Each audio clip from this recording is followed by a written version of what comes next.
Welcome to the Wish I'd Known Then podcast, where we focus on how authors found success, looking at strategies that have taken them to the top of the bestseller charts, as well as what they've learned from their mistakes. Because being an indie author is more than knowing the latest marketing trend. It's about being innovative and creative and learning from your mistakes. Welcome to the Wish I'd Known Then podcast. I'm Sara Rosette.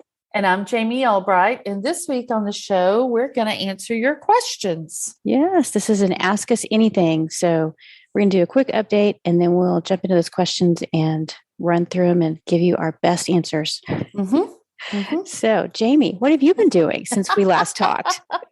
I've been in Italy and the reason Sara said a quick update and run through these questions because I hope I can stay awake while we're doing them.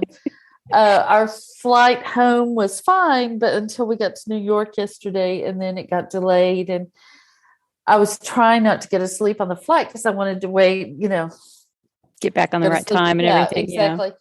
Yeah. And y'all, I'm not kidding. I went to the bathroom during the flight and fell asleep on the toilet. Oh, no. Yeah. Like I started to fall forward, and that's when I woke myself up. I mean, I was so the glamour of international travel, right? Yes, exactly.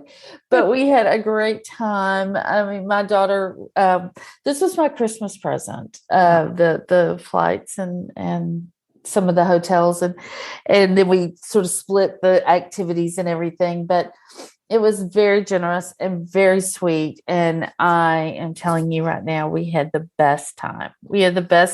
And Alexa has a really big Instagram following. So we really messed up. We should have created a TikTok account. Oh, but then you would have been doing that the whole time, right? Well, we were pretty much doing that the whole time anyway. But and then tag the travel channel because I'm just convinced we need our own show.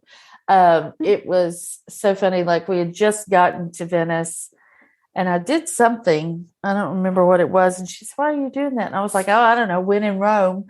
And of course, we weren't in Rome. We were in Venice. We never went to Rome, but we kept saying over and over, "Oh, when in Rome." So we just feel like our TV show should be called "When in Rome," and then we never go to Rome.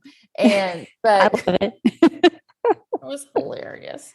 It was just hilarious. I mean, most of her stories were, crazy things that I did, but we had the best time. And yeah. But I'm exhausted, 10 days travel, and we went to Cinque Terre, Cinque Terre. I mean, I'm the worst. My accent's horrible. Enough for a Texan, right? Right. And, but there are, stairs. It's built into the cliffs. And so you have to walk all these stairs. And I had been walking a lot to, build up my stamina for walking through Italy.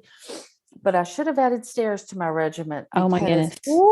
I hear you. Mama was tired and having a hard time getting up and down those stairs. So next time I'll have to make sure I add the stairs. The Stairmaster, yeah.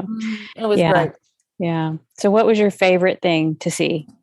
Venice. Venice. I just love it. We went to Venice, Florence, and Cinque Terre, and I love Cinque Terre too. And of course, I love Venice, but. I love Florence, but Venice was just... It's just so unique, isn't it? I mean, there's just nothing like it in the world. There's nothing like it. And I honestly believe you could live there a year and never eat at all the restaurants that are there. And we just had... And actually, on Friday, we woke up at 4 a.m., went to the airport at 5, got to the airport and realized our flight was the next day. Oh no. Oh my gosh. So, and we had already had a little struggle finding someone to do our COVID test to come home. Right. The day before. In fact, we had gotten it done like at 6:00 the night before. So we turned around, went right back to the hotel we had just checked out of and got another room. For the next night, for that night, and then had to go back and try to get another COVID test because the one we got at 6:00 would not be good for the next day at 5 a.m. or 7 a.m. Whenever we're leaving. And, but then we ended up having a bonus day in Venice, which is never a bad thing. And we just had a wonderful time, and mostly just rolled with the things that there weren't very many things that happened. That was the biggest, I guess. Mm-hmm. And it wasn't that big a deal. But yeah, we did. We had a great time. So I'm awesome. Glad to be home, but I'm also sad because it's just amazing. It's nothing like it. Nothing in the world like it.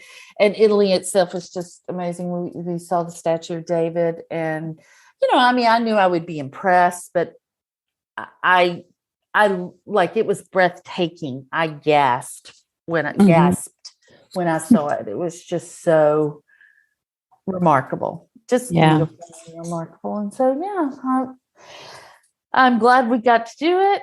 I'd go back, because even with that long travel, I'd still go back. It was just, So what about you? What's been going on with you? Well, nothing nearly that exciting. Can't really top Italy. Oh my gosh, it was great. Yeah, it's been a crazy week.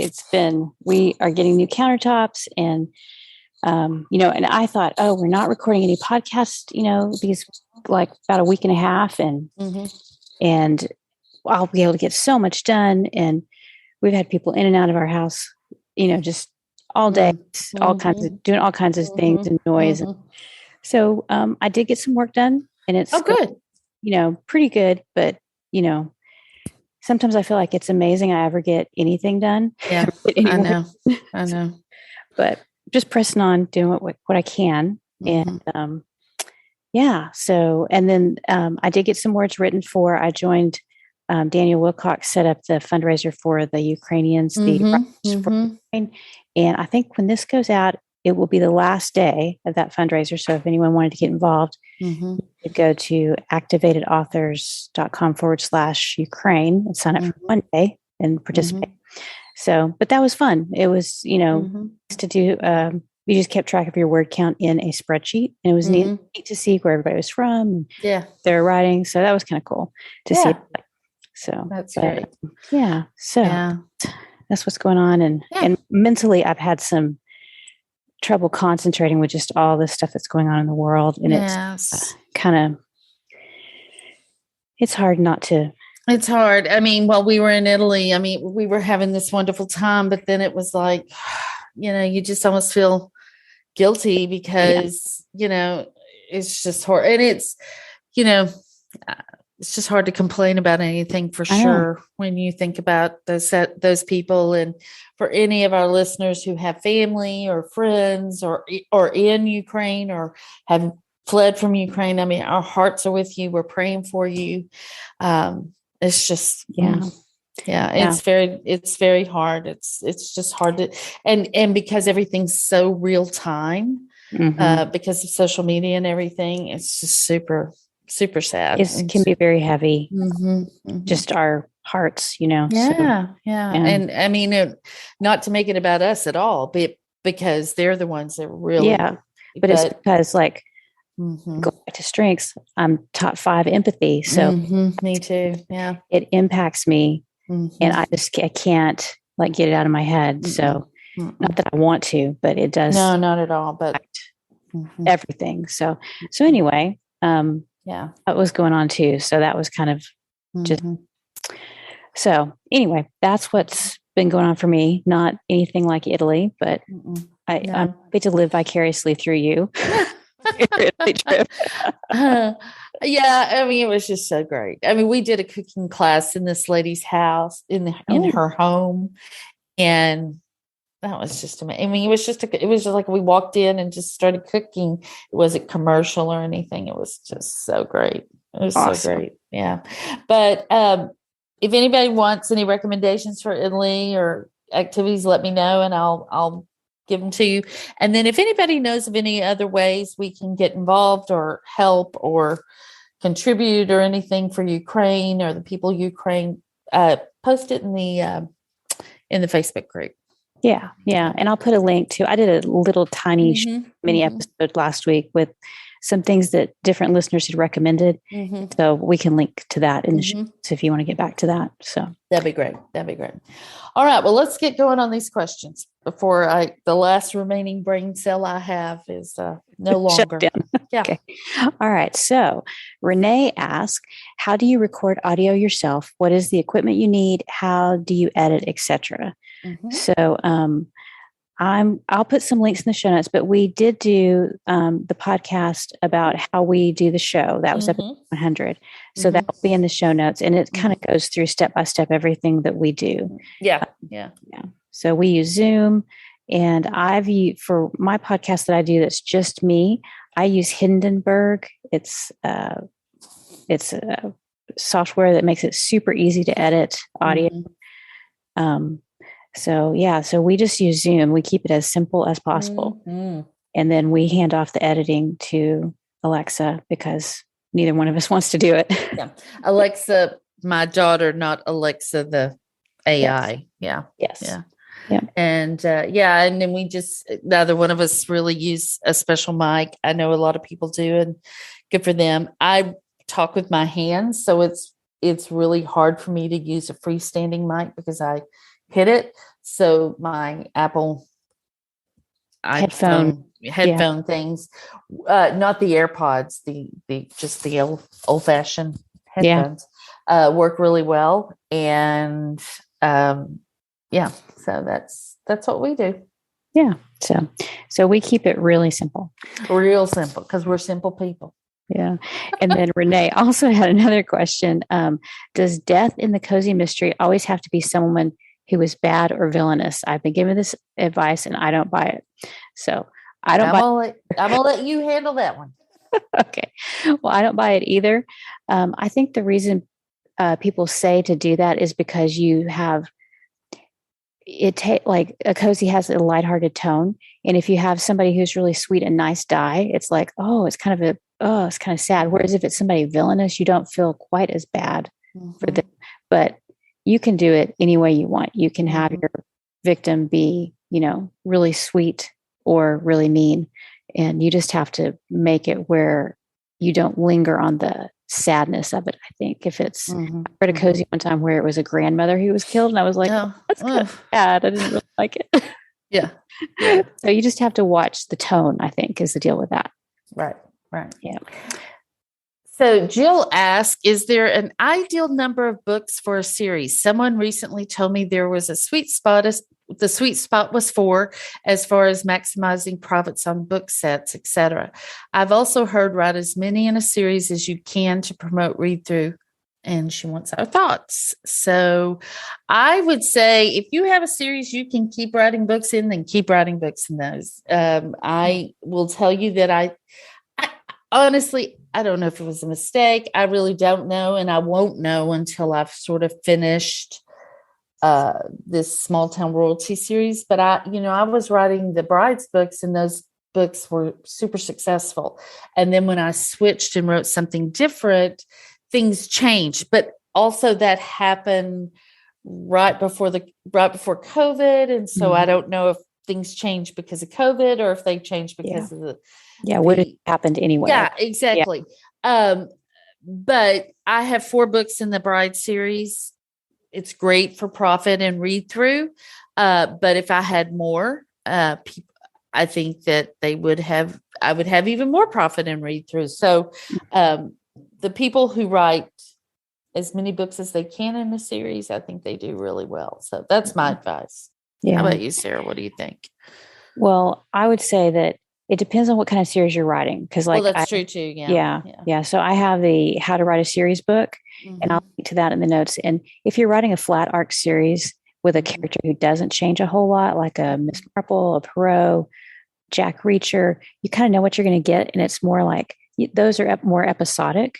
Whereas if you have a character that's got this big arc and they go through this big change, either in the first book or trilogy or series, once you get to the end of that, then what do? Like, you've either got to reboot it or take the story, create a new arc. Take it in a new direction. So like, if you can keep a series going, And especially if you have a flat art character, you can keep it going for as many books as you want, pretty much. Right. But the only drawback to that is that, like, if you get to book 27, many readers may be like, oh, I'm not going to buy book 27. And that's a big commitment. So I don't really know that I want to do that. And then your long series, it depends on the strength of your book one. Right. If your book one isn't great, then maybe it might be better just to cut your losses and start a new series, right, and go from there. But like for me, I don't know that I could write a series of 20 plus books. No, me either. 6 or 7, and I'm like, that's pretty good. So, and I kind of start losing steam. But I have gotten to 10. So right. I would say 6 probably, because then you could break them up into box sets, 2 box sets, later on down the road. I write standalones in a series, so they're not continuation of characters, but I do know romance authors who write standalones in a series, and they have brothers. They may have 4 brothers, but then they've got the brothers' friends, and then they have the brothers or the brothers' teammates, and so you can stretch it out that way. Whatever you do, though, I would write series within series. If you do, if you write standalone type things, like in romance, writing series within series is a great way to get read through from one of your series to another series, and making them interconnected that way. Yeah. So basically, we don't think there's an ideal number. No. But sometimes, just like if you have 3 books or 4 books, it just makes it easier, because you can box them, or you can make book one free and have to sell through. So we don't think that there's an ideal number. No. Okay. So Catherine says, can you describe your revision process? Lots of people say they revise in passes, but what passes and in what order? Very few people explain in much detail on what exactly a revision process looks like. What do you do for looking for plot holes, character arcs, world building, etc.? And so I'm going to link to our episode 98, where we talk about writing and publishing tools we use in favorite craft books and organizing tips, because we do kind of we talk through kind of how we write and what we revise. So how would you say you do the revision passes? Well, I do the first draft, which is the poopy first draft, and then we're keeping it clean, kids. And then I have, for the past few books, sent it to a developmental editor right after that, so she can look for my plot holes and just tell me if the story works or not. And then based on her feedback, I go through and fill in, I fix the structural problems or the story problems, the first pass. The second pass, and really the first pass too, I'm just cleaning up,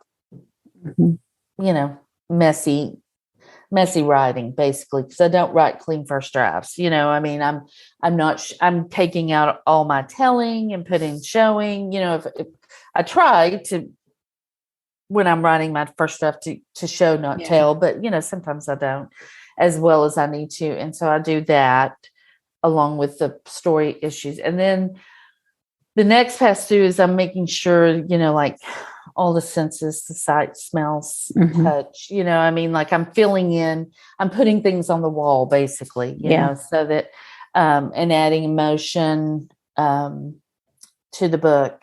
If I've missed that in the first or second pass, I make sure that the emotion is really what I want it to be. And, and then, so that's 1, 2, 1, 2. And then I usually do 3 passes. And then the third pass is just making sure, I haven't missed anything, just kind of moving on, making sure it's as clean as possible. It's as, done. I mean, it's done at that point. I'm just taking another pass through it, and then I send it to my editor. Yeah. So I do the same thing. I feel like I move from like high level overview down into detail. So like the first, when I finish it, and I'm a slow writer, so like I'm already doing a lot of the scene setting and scene description as I'm writing. So I don't really go back and do that. I don't really have a lot of that. Yeah, I'm with you. Yeah. I don't. Yeah. I can't move forward until I have like what the room looks like, what their clothes look like, and all that stuff. So I do a lot of that in my first draft, but that makes my first draft slow compared to some people. But I'll do that, and then I'll go back and I make sure like all the pieces and parts are there, like that it makes sense, and that, you know, like, oh, I need to fill in this. How did they get from here to there? I need to write this scene or this quick transition scene or sentence, and I'll fix all that stuff. And then once I have everything making sense, I'll go through and I do like that emotional, and I make sure that like there's no big reveal, and there's not like sometimes something will happen and I'm just getting the mystery down, and then I need to go back in and put like how somebody felt or how they reacted or why they did what they did. You know, it kind of gives some internal thoughts or feelings or reactions. And then and a lot of these I'm doing at the same time. I've noticed that like the more books I've written, I can handle combining different things, you know, like this I'll do. I mean, I don't mentally think, okay, now it's time to do the, you know, check for smells and stuff. I just kind of combine it and do it kind of in the middle, you know. And then as I get down into it, then I feel like the story's good, the description's good. Then I'm going through and I'm checking grammar, spelling, you know, is there enough white space on the page? Things like that are more like, it doesn't make sense for me to do that to something that I might delete later, you know, like I wouldn't do that first. So I do that until the end. And then I'm pretty much, you know, I'm pretty sick of it at that point. So that's kind of how I do it. I kind of do big picture down into, I'll get down in the weeds as I go. Yeah. Yeah. Okay. I agree. I just think the more books I write, you know, by the time I've gotten through that first draft, even though it's poopy, it's still structurally pretty strong. I mean, I've rarely sent it to a developmental editor where she's gone, hey, we have issues. We need I mean, there may be some holes here and there, but there's nothing structurally wrong with the story, you know, kind of thing. Yeah. So Lyra says, or Lyra, sorry, says that I'm beginning a pen name and I will need to set up a Facebook author page for it. How do I do this from my current profile or another way? And we're going to link to the 6-Figure Author podcast about pen names where they talk about this. Sarah, do you have any ideas on this? Well, I don't have a pen name, so I'm not familiar with how you would set this up. So I would say, you know, Google it, research it, ask people. Ask author groups, because I'm certainly not an expert on this. Jamie, do you have any thoughts? And I just thought we'd link to the podcast because they have the whole podcast, like a deep dive on pen names. Yeah, I think we should just link to that. You want to make sure you're not violating any terms of service or anything like that. But and know that if you set it up from your current profile, that people will be able to find you. I mean, if it's your real name, original, the name your profile's under. So you just need to know that. Yeah. So sorry, we're not super good experts on that. Maybe we'll have a guest on soon and we can ask. Yeah, we should do that. Yeah. Thank you. Yeah. Okay. So EM says, what's the best way to get ARC readers if you're new? So this is like a big question. I think for me, what I did when I started out was I gave the book away, and then I just recruited from people that I got responses from.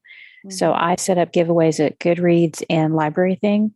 And then when people responded and were interested, I would say, hey, would you like to be on my ARC team? And you can also do, like, if you have a newsletter list, you can recruit from your newsletter list.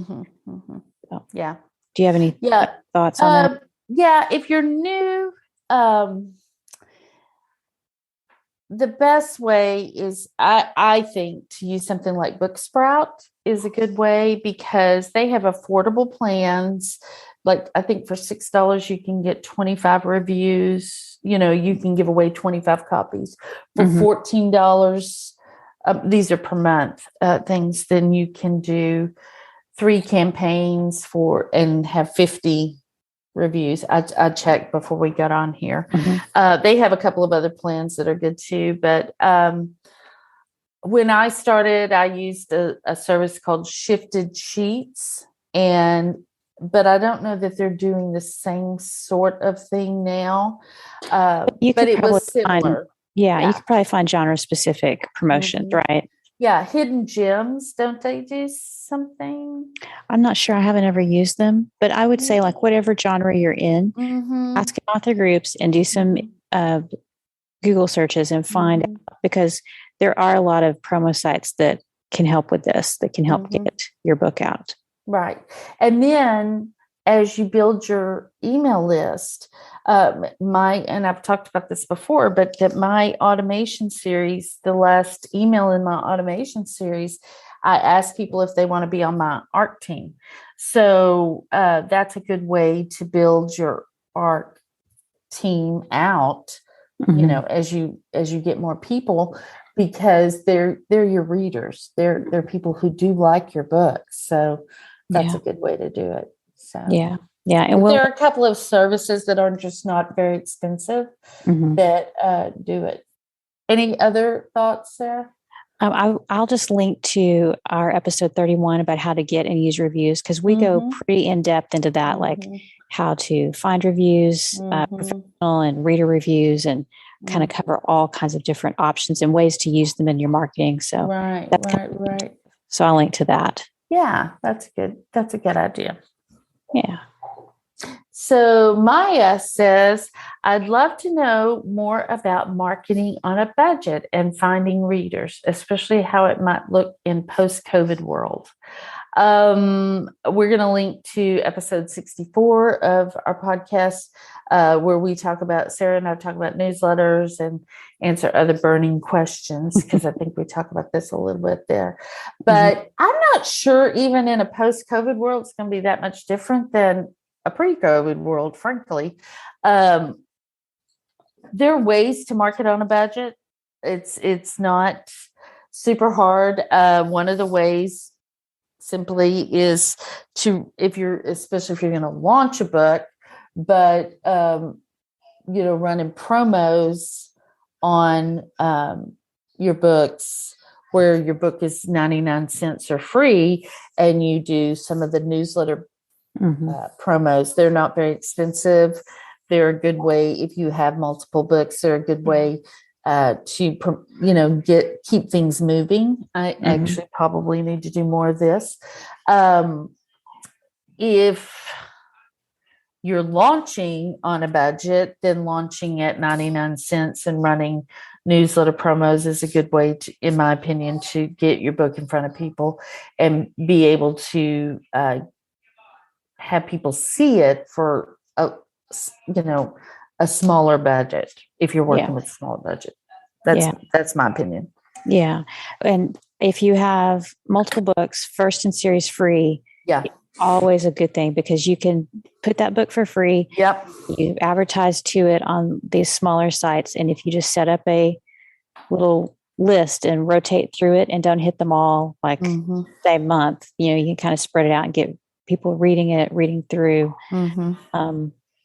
I would say there's lots of things you can do, like podcast. That costs them to do your own podcast, but if you're willing to be a guest on podcast, if you can find something that's related to your books, you're writing, like if you write, science fiction, and you can find some podcasts that are interested in science and how it goes in your book and research you've done, there's lots of things you can do that way. I would say maybe try and think beyond ads, because ads require at least an initial investment. So, I would say first and free, and then podcast or blogs. I don't know that blogs are as good a use of your time as podcast right now. No. And first in series free works better if you're wide than if you're in KU. Frankly, KU is kind of a good way to market on a budget because you have a bit of a platform built in there, but that's a personal choice for everybody. Also, I would say that, y'all, my brain. I have something. Oh, good. You say yours and then y'all, this is scary. Okay, we're almost done. We're almost more question after this. I was gonna say like networking with other authors. Oh yeah. Get together, newsletter swaps. Do a newsletter swap. Do an anthology. Do joint promotions. Maybe you don't even do anything except you agree we're all going to shout out each other's books. During this schedule. I'll take January. You take February. So stuff like that doesn't cost anything, but as long as you have author friends and can make some connections, that can give you good boost. Yeah, newsletter swaps is what I was going to say. Okay, perfect. We're thinking alike. Oh my gosh. Yeah, newsletter swaps really helped me when I first started and didn't really have any money. And that they really kept my book visible during that time. So to the right readers. So I think that's really important. Anything else? No, I think that's good. And if we think of more, we might do a special episode or something on it. Yeah, I do have one more thing. Sorry. TikTok. It takes a while to grow an audience, but I will say that TikTok does sell books. I mean, Book Talk is like, so you're on TikTok, but you get into certain sides of TikTok, and Book Talk is one of them. And they do sell books. I mean, there are some people just making a lot of money and not spending one penny on advertising. They're just growing their TikTok. So, those are few and far between, but even like me, I've only ever had one viral video, and that was at the very beginning. But I can still tell when I have a TikTok that's doing pretty good, maybe 1,000 views or something. You can see my sales and my borrows go up. So, yeah. All right. Okay. So last question is from G, the initial G. I have a question about craft. When do you know when you're done with a book that you've done all your research, no more rabbit holes, you've adjusted what you can, your readers you trust have read it, and you can finally let it go? And then she says, cue Disney gif of the song. I suspect it gets easier the more you do, and that you don't also sweat the small stuff quite as much, but tips would be appreciated. So for me, I don't know on this. I think when I'm so sick of the book, I usually know I need to read it one or two more times, because I'm I got to go check these 5 things, kind of the list in my head of like, I've got to go fix this and make sure this flows. But, it is tough to tell. And usually I'm so sick of the book. That's usually how I know, because I'm really tired of reading it. Well, I do not keep a list in my head because I have a hole in my head. I write things down. Like as I'm going through, I'm like, I need to make sure, that I say something about his dead father or whatever. And and as I go back, during revisions, I'm marking those things off. And as soon as that list is empty or completely marked off, then and this is part of revisions too. I do a pass where the kind of keywords and phrases that I use that are kind of and stuff. I will go through and search for those and stuff. But I know I'm done when I've told the story. Does that make sense? Like when I've gotten to the end of the book and I know that story has been told. It's different if you're writing nonfiction or if you're writing like historical fiction, because you do have more research and stuff to do. But my holes are plugged early in the process. And then I really feel like it's when you just have a sense the story has been told. Yeah. And to add anything to it, to add to the word count or add. You're not adding to the story. Like right. Yeah. It's not getting any better. You're just adding words. Yeah. That's a good way to say it, because I feel like there's a point where there's the quote about, I spent all afternoon taking out a comma and spent all the next day putting it back in. That's not the right quote. But I get to that point where I'm like agonizing over, does this comma go here? And kind of like I'm just spinning my wheels. I'm pretty much done and I'm not going to do any more big changes. Yeah. Then that's kind of the point where I know, okay, I need to send it off and let the editor look at it, get some feedback, and, then I'll make more changes, because I'll have more to do in the next round. Right. It's something that you just do kind of get the feel for it. Don't know that anybody ever says, well, I'm totally done with that, with 100% confidence, and sends it off, I have written the perfect book and now need to never touch it again. No, that never happens. But I don't think so. But I think it is. Because you can also think you've written the perfect book and send it to your editor, and then she can send you a 9-paragraph email saying, we got an issue. And, then you think, wow, I didn't see that coming. So, it just how it is. It's an intuitive thing. So it is. It is an intuitive thing. Get better at it, I think, as you go along. You do. And you need to trust your gut on it. I mean, you really do, as the author, need to trust your gut. Does that mean it's perfect? No. Does that mean some people will think it's imperfect? Yes. But you're the author and you get to tell the story. And to me, it's about telling the story, not writing the perfect book. Yeah. Yep. All right. Well, I think that's great. So we made it for all the questions, and Jami stayed awake. I did. I only lost the thread of the conversation once. That's good. So yeah. So I think that was good, and we're happy to answer your questions in the group. If you have more questions or want more details on this, just let us know. Yeah. And I think we'll wrap it up there. Yeah. Yeah. Okay. Well, thanks for listening. And all the show notes will be at wishidknownthenpodcast.com. Yep. Thanks to Alexa Larberg for editing and producing, and to Adria Wiggins for doing the admin. We'll see y'all next. Bye. Bye. Thanks for listening to the Wish I'd Known Then podcast. We hope this episode inspired you, empowered you, and made you laugh a little bit too. If you loved it, tell your friends about it. And if you feel so inclined, leave us a review. We look forward to being with you again next week.